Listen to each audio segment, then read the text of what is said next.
مرکز مطبوعات وزارت کارهای داخلی تاجیکستان خبر داد که شام 3 دکامبر تخمین ساعت 17:10 راننده ماشین بارکش تمغه دولان شاکمن دولتوف الهام محمودوویچ سال تولدش 1969 ساکن ناحیه یوون هنگام حرکت در حدود ناحیه مذکور از عهده اداره واسطه نقلیات نبرآمده پیادهگرد خردسال سلیمانوف عبدالرحمن کاملجانویچ سال تولدش 2020 ساکن امین ناحیه را پخش نموده است.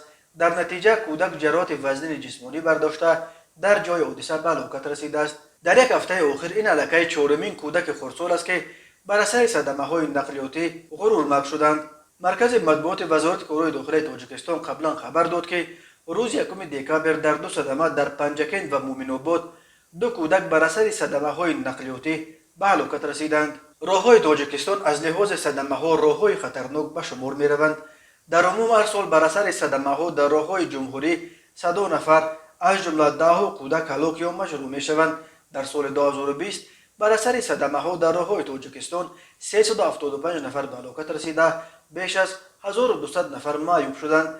بنا به آخرین آمار رسمی در 9 ماه اول سال 2021 در 787 صدمه در راههای تاجیکستان 290 نفر هلاک و 869 نفر مجروح شدند.